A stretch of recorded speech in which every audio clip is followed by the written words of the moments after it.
Bueno, buenas tardes a todos. Es un placer muy grande estar aquí de nuevo este año. Y fui cambiando, como siempre, lo que pensé que iba a decir a lo largo del tiempo. Fui reformulando al escuchar, ¿no? las exposiciones que escuché. Iba contestando algunas cosas que los expositores iban hablando y complementando.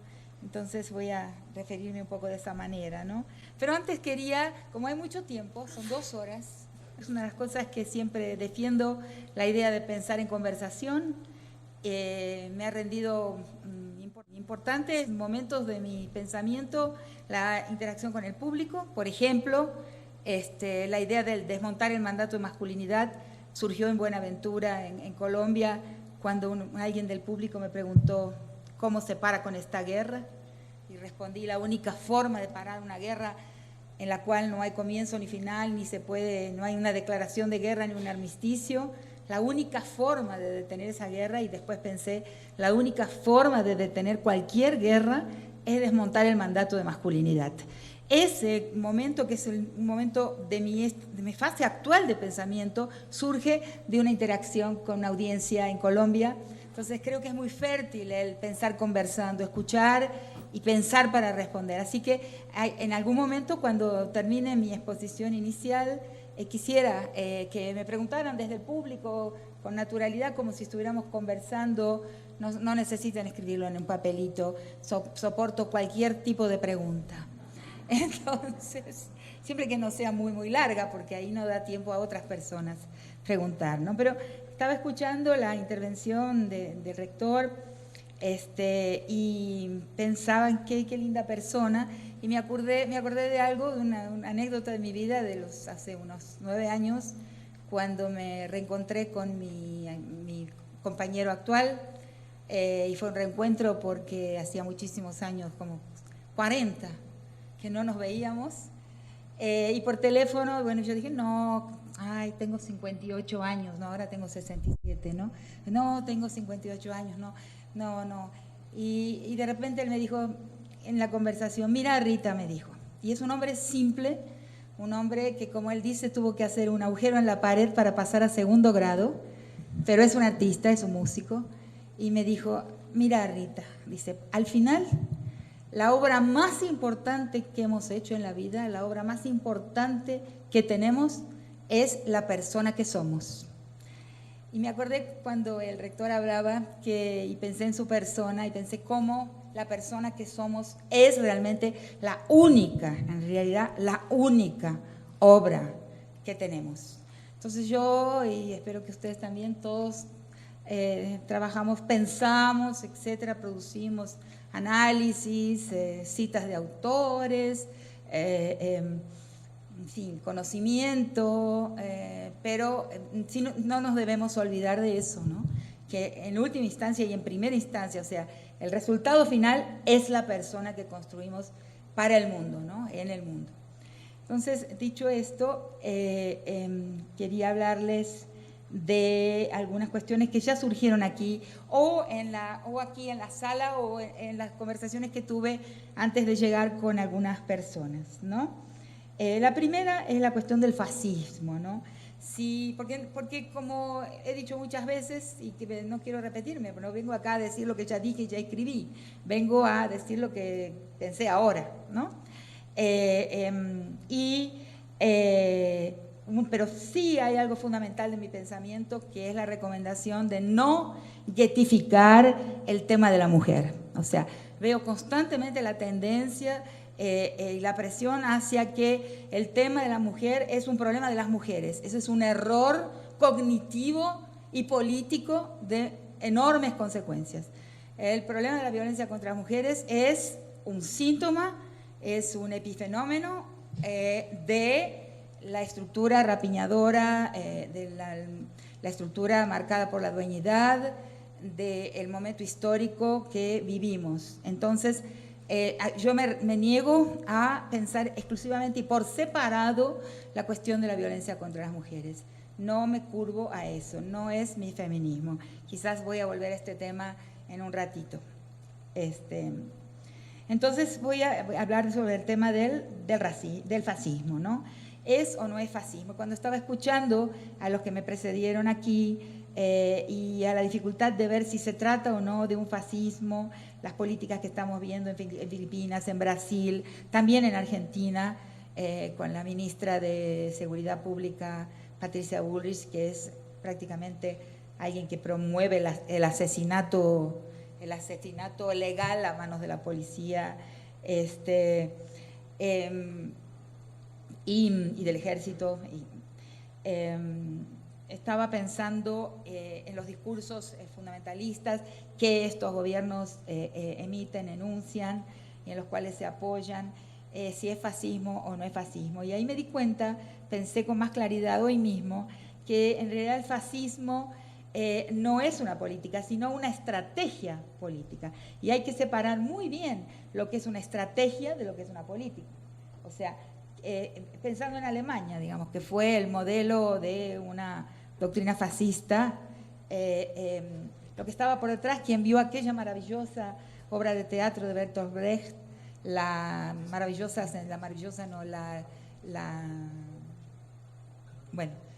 Ascensión de Arturo Huy, que es una obra de teatro que muestra de una forma un poco trágica y cómica al mismo tiempo la gestación del personaje de Hitler y cómo las corporaciones económicas alemanas, las grandes industrias, estuvieron por detrás de la gestación de su liderazgo. Entonces, ¿qué fue el fascismo? Porque la meta política era la consolidación de los intereses de Alemania vis-à-vis, o sea, en conflicto con otras potencias económicas como los Estados Unidos, ¿no? Esa era la política. Ahora, la estrategia fue el fascismo. Tenemos que hacer una clara diferenciación. Y si lo consideramos así, estos gobiernos sí son fascistas, porque toda política del enemigo es fascista. O sea, ¿cuál es la característica de la estrategia fascista para defender intereses que no son lo que se expone a la luz del día? O sea, vi en el momento anterior una cierta confusión en varios de los exponentes entre qué es lo que se está defendiendo, cuál es la meta, ¿no?, de esos gobiernos, de esas políticas, y otra cosa, cómo se lo defiende, cómo se lo promueve. Y lo que se está defendiendo es un orden económico de dueños, de concentración extrema, de rapiña final sobre el planeta y sobre los cuerpos. Eso es lo que se está defendiendo. Ahora, ¿con qué estrategia política se lo defiende? Con la estrategia del fascismo. ¿Y en qué consiste la estrategia del fascismo? Consiste es una política siempre del enemigo. O sea, la construcción de un enemigo como representante del mal que se debe eliminar, y eso mancomuna. Se elige un enemigo que permite el mancomunamiento de la población, de la sociedad de masas, de una sociedad de gente, como dice Hannah Arendt, que es la que nos enseña a pensar, ¿no?, los totalitarismos. Es decir, los alemanes en la época del nazismo no eran solos, eran aislados. O sea, el aislamiento es lo que determinó su vulnerabilidad. Entonces, en una sociedad de masas, de individuos solipsistas, aislados, insulados, encapsulados, de hogares cápsula, como es la familia nuclear hoy, que nadie ve lo que hay adentro. O sea, ese encapsulamiento de los individuos y de la familia también va permitiendo un Estado autoritario y un Estado de tipo fascista que va a convencer entonces que existe un enemigo común para todas esas cápsulas que somos los individuos en esta fase final del individualismo. Afortunadamente en nuestros países en nuestros países tenemos ese proceso en curso, pero tenemos todavía jirones de comunidad, aún en las metrópolis. No debemos olvidarlo y debemos trabajar en eso, debemos crear retóricas de valor para esas jirones de comunalidad, de convivialidad y de vincularidad que todavía en América Latina existen y que es imposible o realmente muy raro que, como pasa en Europa o como pasa en los Estados Unidos, alguien se muera y nos enteremos 7 días después por el mal olor. O sea, nosotros husmeamos y eso lo hemos considerado como un defecto, lo que quizás es un valor. O sea, ese hábito que tenemos de pispiar y de espiar en la vida de los otros. ¿Sí? Si estamos espiando, ahí no va a haber una muerte, ¿no? Vamos a pasar la voz rápidamente. Tenemos que crear retóricas de valor para lo que hay aquí y que no es lo que hay en el mundo del desarrollo avanzado, ¿no?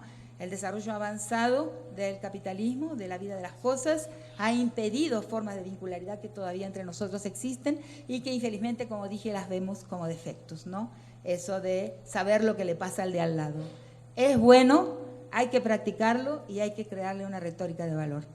Entonces, como decía, el fascismo es todo tipo de estrategia política que construye la existencia de un enemigo para mancomunar la voluntad colectiva.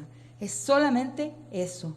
Y es una estrategia que sirve y que, como he dicho en algún momento últimamente y que me ha valido unos cuantos cascotazos del feminismo, de los feminismos, puede existir, por ejemplo, una estrategia fascista dentro de un feminismo que en algunas situaciones pasa a ser un feminismo del enemigo. Yo soy absolutamente contraria, no es mi feminismo, pero hablo de feminismos en plural y creo que la pluralidad del movimiento es muy importante y el hecho de que existan disidencias, divergencias, debates furiosos dentro del movimiento feminista es su fuerza y no su fragilidad. Si estuviéramos todas de acuerdo sería un movimiento vacío, vacío de dramaticidad y vacío de intensidad. El movimiento es intenso porque hay voces divergentes que se levantan y debaten, ¿no? Entonces, ese pluralismo al interior es de extremo valor, debemos preservarlo y ver que sirve a volver nuestras vidas más intensas y más divertidas, argumentando para defender lo que pensamos. Dicho esto, digo que el feminismo del enemigo, como es un cierto tipo de feminismo que se mancomuna por detrás de la acusación,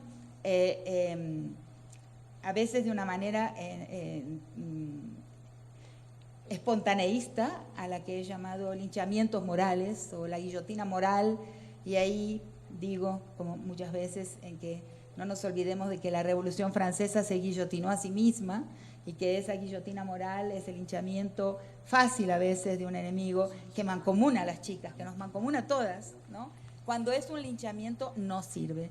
Cuando es justicia popular, cuando es justo proceso, o sea, cuando hay tiempo para el debate y cuando hay garantía de que la existencia de voces disidentes, aunque sea un juicio popular, es un justo proceso. No hay justo proceso si no pueden existir voces disidentes, divergentes en su interior. Entonces, a la luz, digamos, de los procesos de la historia de mi país, de la historia reciente de Argentina, hago una diferencia, por ejemplo, entre escraches, que fueron los que, como en el periodo en que no se... ¿Entienden cómo voy siguiendo, no? Le estoy hablando de los fascismos. Y estoy diciendo que es posible inclusive tener cierta pulsión fascista, inclusive al interior del movimiento feminista, ¿no? Entonces estoy diciendo que esa política del enemigo es mala siempre, en cualquier lugar, inclusive dentro de las filas del feminismo, porque puede llevarnos a linchamientos sumarios que es verdad que, aunque es verdad que el tema del acoso es un tema serísimo que crece y que afecta la vida de muchas de nosotras cada vez más, pero es también importante darse cuenta que hay casos en que las acusaciones son de corte fascista, o sea, de corte espontaneísta, sin el debido justo proceso, que no es un justo proceso estatal, es un justo proceso comunitario, entre nosotras, de debate, pero donde debe estar definitivamente garantizada la divergencia, la voz de la duda, etc. Entonces ahí hago una gran diferencia entre el escrache, que en la historia de Argentina, cuando no había justicia de Estado contra los genocidas, o sea, en el largo periodo de lo que se llamó las leyes de impunidad, en que no era posible, que suspendieron los juicios a los genocidas militares, y aparece la obediencia debida, y se suspende la continuidad de los juicios. Entonces la gente hizo juicios populares, pero esos juicios populares que se llamaron escraches, la preparación de un escrache tardó muchísimo tiempo, no fue de un día para otro. Ahí vive un general, ahí vamos y hacemos un movimiento adelante de su casa. No fue así. Se entrevistó a la mayor parte de sus vecinos o a todos sus vecinos durante mucho tiempo. se debatió exactamente sobre cuál fue su papel, qué testigos había, qué testimonios existían de cómo actuó durante la dictadura. Eso demoró meses y a veces más de un año, y ahí se partió al escrache. Entonces, es muy importante tener presente que un linchamiento moral no es un escrache.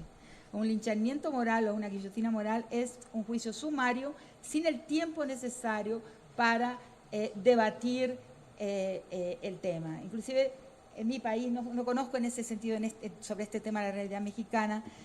Están muchos juicios sumarios se hacen en las escuelas secundarias.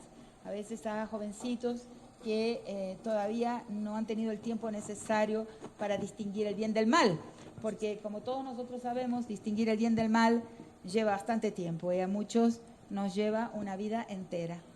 Entonces, puede existir, solo para concluir este primer momento, un fascismo también, una pulsión fascista, podríamos llamarle, al interior del movimiento feminista, y de que el enemigo es el que nos mancomuna.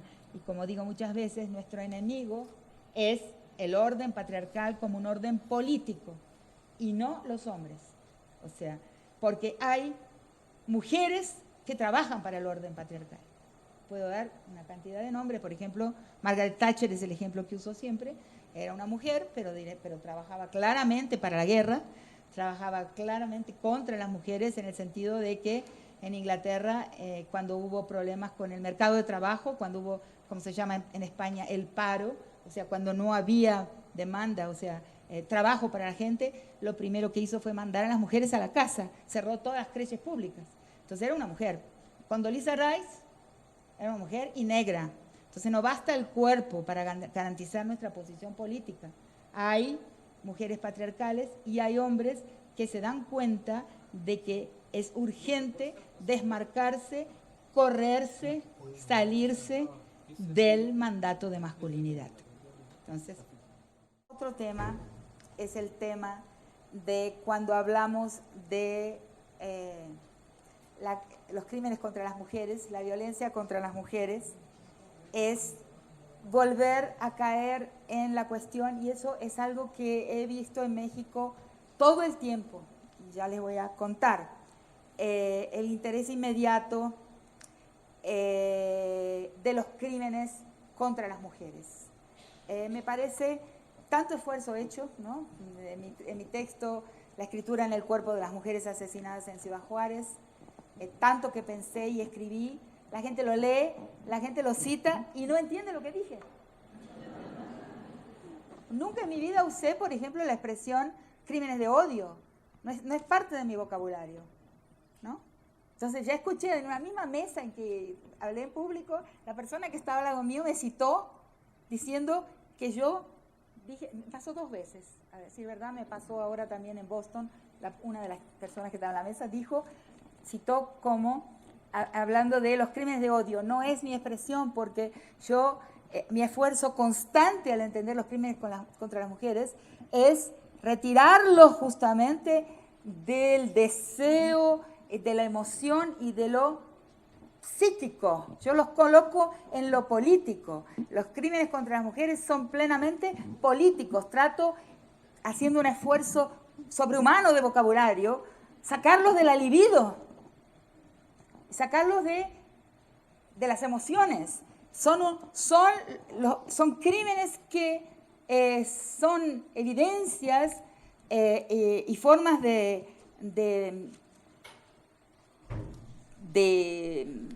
promoción de un orden que es político, que es el orden patriarcal. Entonces, todo el sentido común, claro, eso sí, los empuja al campo del deseo, de la libido y de la sexualidad. Yo los retiro inclusive de la propia sexualidad. Tanto que en mi texto sobre Ciudad Juárez hay un momento en que digo, estoy convencida de que algunas de las personas que participan ahí lo hacen no queriendo, o sea, lo hacen porque deben hacerlo para poder formar parte de la corporación mafiosa. Entonces, en Guatemala, inclusive, en el peritaje sobre Sepurzarco, al leer los testimonios de las mujeres víctimas, hay un momento en que los soldados que participaron en su violación constante cuando fueron durante 6 años sometidas a prostitución forzada en un cuartel.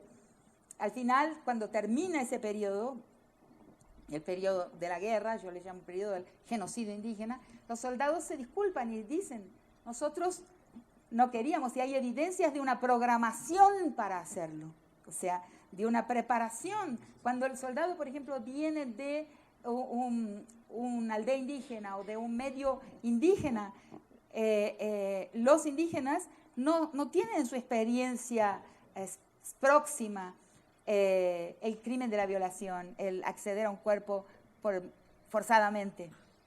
Y son entrenados, y en los manuales hay evidencia de que hubo un entrenamiento para el acceso sexual forzado en sus víctimas. Entonces, nosotros naturalizamos que hay un hombre y naturalmente ese hombre es loco por sexo. Eso es un error del sentido común que hay que sacar de ahí. La rendición sexual de una mujer es un acto de poder, pero más que un acto de poder, es un acto de exhibición de poder a otros hombres. O sea, sin otros hombres mirando y evaluando ese gesto, la violación no existe. O sea, es un espectáculo autorreferido de una capacidad de potencia y poder de subordinación de un cuerpo-territorio. ¿Entienden?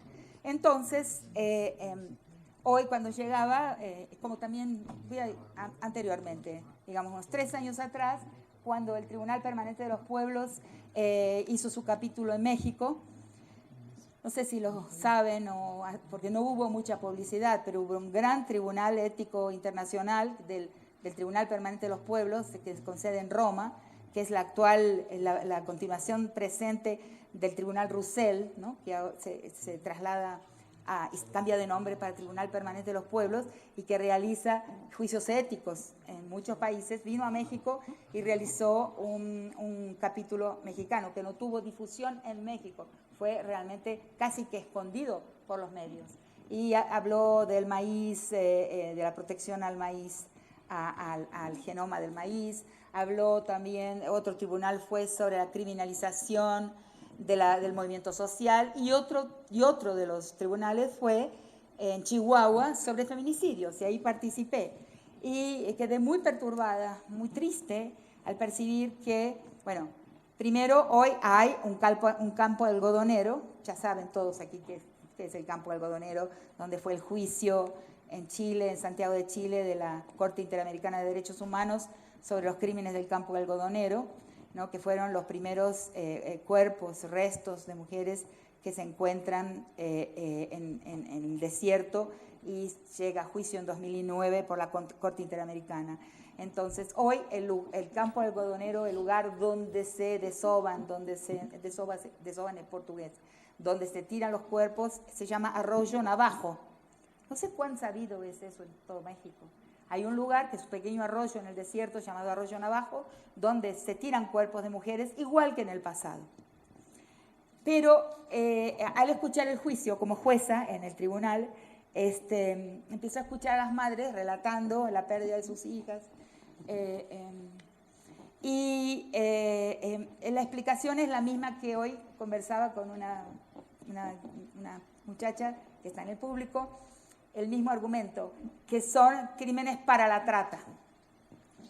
La creencia de que es un crimen instrumental. Todo mi esfuerzo fue, en el 2006, cuando escribí el texto, mostrar que no es un crimen instrumental. O sea, que, digamos, pongamos como ejemplo los secuestros en el metro en Ciudad de México. Es necesario un espectáculo tan impresionante como secuestrar a 2 o 3, no sé cuántas fueron, mujeres en el metro para conseguir mujeres para la trata. No lo es.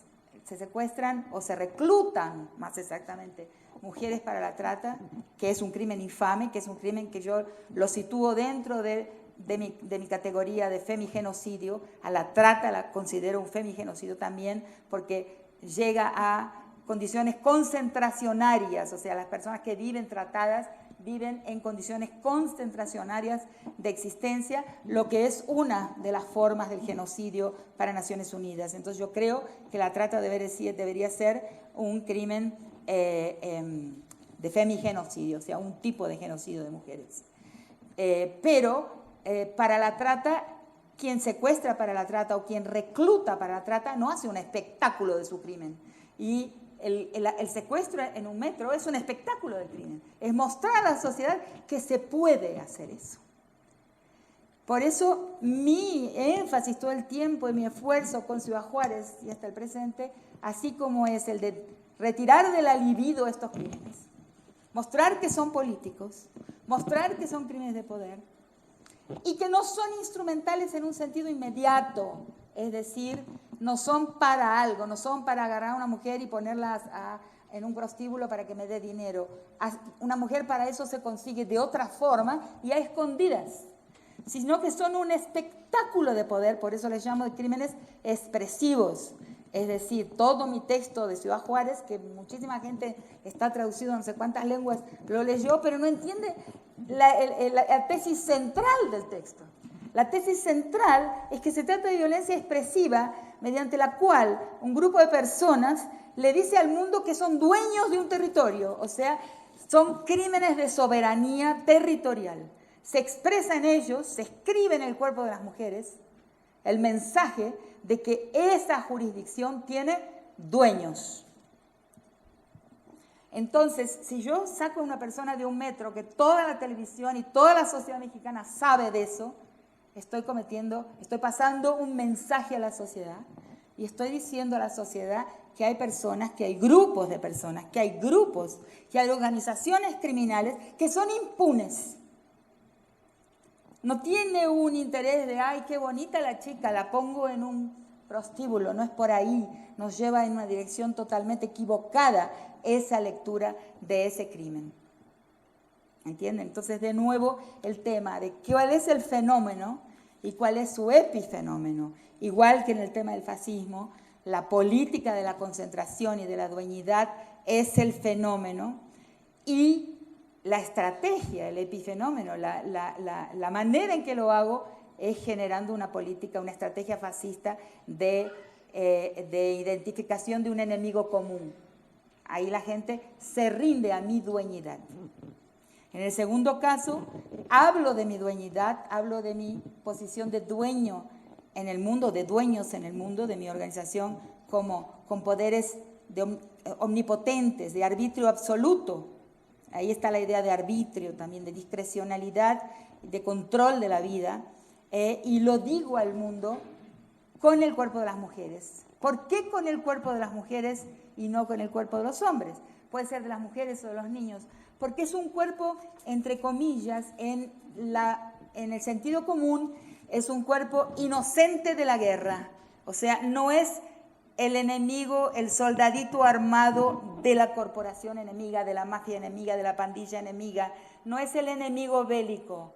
La mujer es un sujeto inocente de la guerra. Entonces voy a ejercer mi crueldad sobre alguien que no me ofrece resistencia armada, que no me ofrece un antagonismo bélico.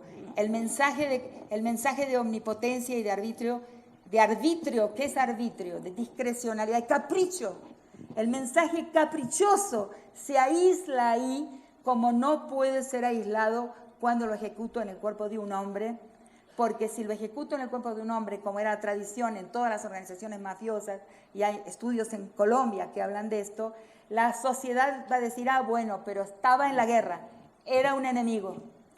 Si lo hago sobre la mujer, viene una gran perplejidad, que es lo que primero suscitó Ciudad Juárez, viene una gran signo de interrogación, ininteligibilidad y sensación de que hay gente caprichosa que puede hacer lo que se le dé la gana. Entonces, la idea del crimen expresivo es esta. No es para algo, para ganarse una platita, no. Es para mucho más que eso. Es para mucho más que eso. Es para mandar el mensaje de que soy dueño del mundo. ¿Se entiende? Después, si quieren, me preguntan.